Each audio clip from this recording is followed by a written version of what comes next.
Kaidah keempat dalam kitab Al-Qawaidut Tasawuf, di mana kita sudah melewati 3 kaidah ya.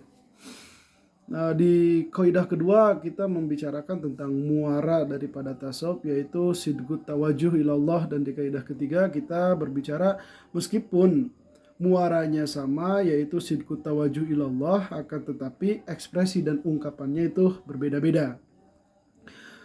Nah, maka di sini kita bertanya, berarti apakah sidqut tawajuh ilallah itu dia gaya bebas, artinya bisa seenaknya, ataukah tidak? Nah, di kaidah keempat ini musannif akan menjelaskan ternyata sidqut tawajuh ilallah itu dia itu bersyarat.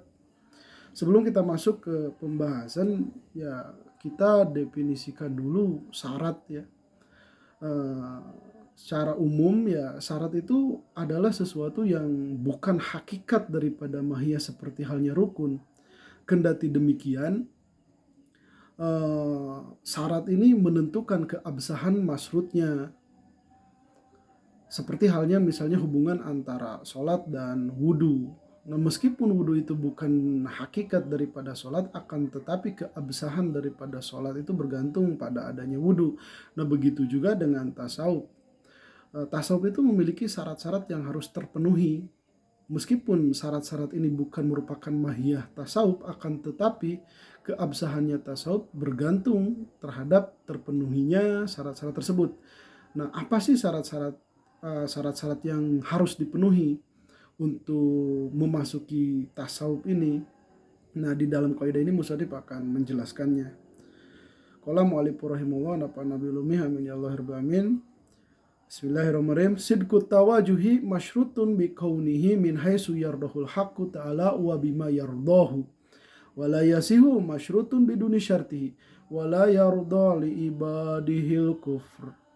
Pala jima tahqiqul iman wa in tashkuru yardahu lakum. Pala jimal amalu bil islam. Pala tasawfa illa bipikhin idla tu'rafu ahkamullahi ta'ala zahiratu illa minhu. Wala pikha illa bitasawufin idla amala illa bisidki tawajuhin walahuma illa biimanin idla yasihu wahidun minhuma bidunihi walazima aljami'u litalajumiha bil hukmi katalajumil arwahi lil ajsadi idla wujudalaha illa fiha kama la hayatalaha illa biha pabham. Sidqut tawajuh, benarnya atau tulusnya, jujurnya menghadap kepada Allah itu bersyarat, yaitu keadaan sidqut tawajuh ini mengikuti atau dari aspek yang Allah subhanahu wa ta'ala merestuinya dan menggunakan sarana yang juga Allah restui. Maka di sini masyrut yang notabene tasawuf itu tidak sah atau tidak valid tanpa adanya syaratnya.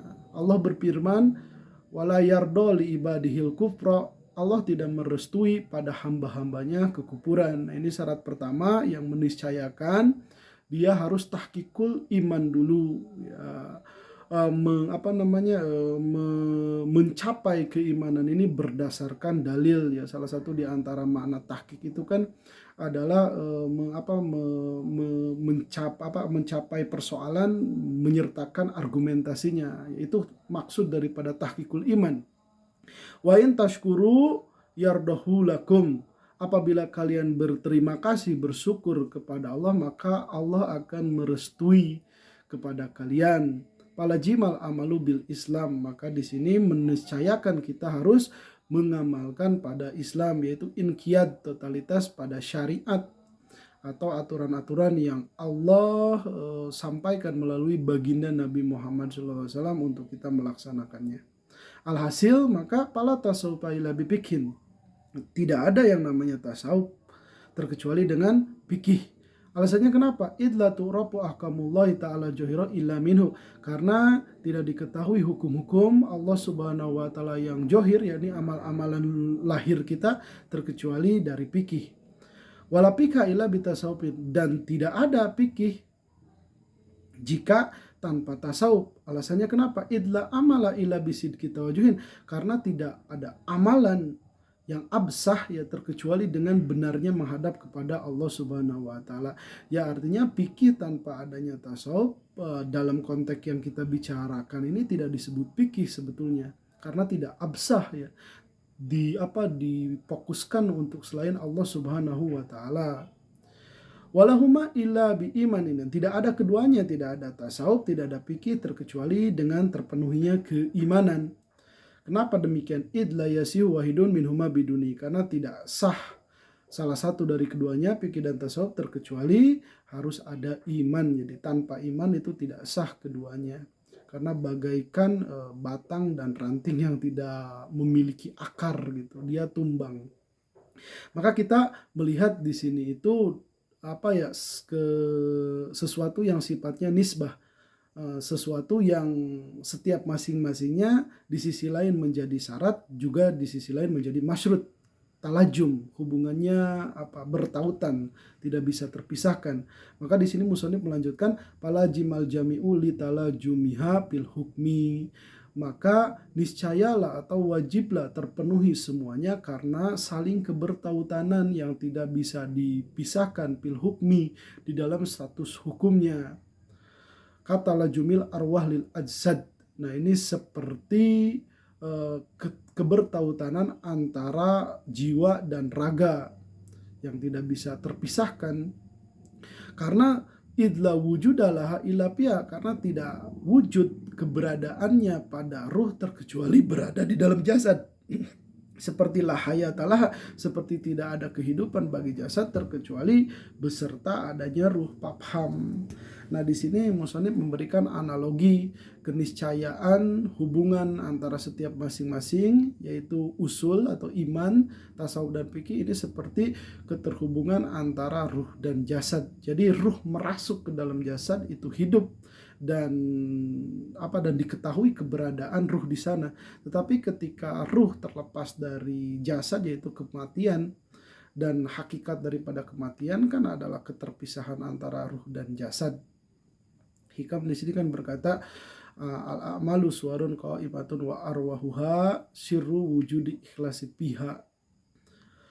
Wa minhu, dan diantaranya qaulu Malik radhiyallahu anhu man tasawwafa wa lam yatapaqqah faqad tazandaqa wa man tapaqqaha wa lam yatasawwab faqad tafassaqa wa man jama'a bainahuma faqad tahaqqaqa. Nah di sini ada syahid yang menunjukkan keniscayaan satu sama lainnya, yaitu perkataan Imam Malik. Ini masyhur ya perkataan man tasawwafa, barang siapa bertasawuf, walam yatapaqqah, dan dia tidak berfikih, faqad tajandaqa, maka sungguh dia telah menjadi seorang jindik katanya. Wa man tapaqqaha, barang siapa berfikih, walam yatasawwab, dan dia tidak bertasawuf, faqad tafassaqa, maka dia sungguh telah fasik. Waman jama'a, barang siapa menghimpun bainahuma, antara keduanya, faqad tahaqqaqa, maka dia sudah merealisasikan atau menyempurnakan semuanya. Qultu, Syekh Jaruk ini berpendapat mengomentari perkataan Imam Malik ini. Beliau mengatakan qultu tajandaqal awalu li annahu qailun bil jabril mujibi linafil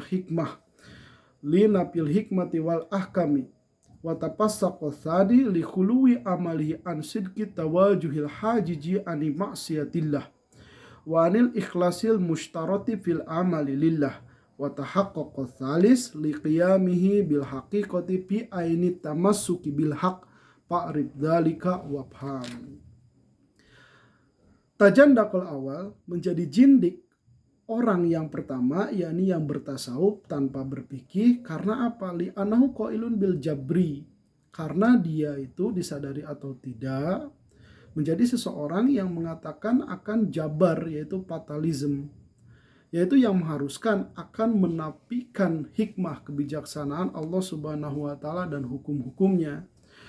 Orang yang bertasawuf saja kok bisa sih dia menjadi jindik? Ya bisa, karena orang yang dia itu beralasan dengan hakikat maka akan menyalahkan atau menisbatkan segalanya ke Gusti Allah Subhanahu wa taala tanpa memperhitungkan parameter yang justru Allah Subhanahu wa taala menghendaki itu. Seperti misalnya orang sakit gitu kan ya, dia tidak mau mengambil berobat atau hal-hal yang sifatnya syar'i padahal Allah mensyariatkan itu. Sehingga dia kehilangan adab terhadap Allah Subhanahu wa taala. Semisal kalau misalnya kita pernah mendengar ame di musim corona gitu kan ya, orang-orang di sini berargumentasi dengan hakikat kalau misalnya Allah Subhanahu wa taala berkehendak untuk mematikan seseorang ya tidak harus dengan corona. Kok yakin terhadap corona? Wah, kufur dan yang lainnya. Nah, itu perkataan-perkataan kalimatul haq urida bihil batil ya. Kenapa demikian? Ya saat ada wabah menular, Umar radhiyallahu anhu ya, sahabat Sayyidina Umar radhiyallahu anhu, beliau mengambil syariat gitu kan, eh, menghindari penyakit menular tersebut, dan beliau mengatakan justru saya ini menghindari takdir dan berlari kepada takdir yang lainnya. Dan itu tidak bertentangan dengan kaidah syar'i, ya la doror wala diror gitu kan. Itu ya kenapa menjadi jindik gitu. Karena orang tersebut disadari atau tidak ya beralasan mahdokto terhadap hakikat, mengabaikan hikmah dan ahkam, yaitu sunahullah dan aturan-aturan Allah yang Allah sudah tetapkan dan Allah kehendaki. Watapasakosani, dan menjadi pasik yang kedua karena lihului amali an sidkita wajuhil hajiji an maksiatillah, karena kosong semua amalannya dari benarnya mengarah kepada Allah Subhanahu wa taala yang menghalangi ia dari pembangkangan terhadap Allah Subhanahu wa taala. Ya sidku tawajuhnya menjadi kidbut tawazuh gitu kan ya, bohong alias tidak diarahkan kepada Allah Subhanahu wa taala, itu riya dan yang lainnya. Wa anil ikhlasil mustaratu, dan daripada keikhlasan yang disyaratkan di dalam amalan yang dipersembahkan untuk Allah Subhanahu wa taala. Dan menjadi sempurnanya yang ketiga itu alasannya karena apa? Liqiyamihi, karena pelaksanaan orang tersebut bil hakikah, dengan esensi pi aini tamasuki bil haq, yaitu di dalam berpegang teguhnya ia terhadap sejatinya kebenaran, ya otomatis dia itu sempurna. Kenapa demikian? Batinnya sidqut tawajuh dan amalannya itu sesuai dengan koridor yang dikehendaki oleh Allah Subhanahu wa taala. Pak Arif dalika, pahami hal tersebut, wafham dan pahamilah.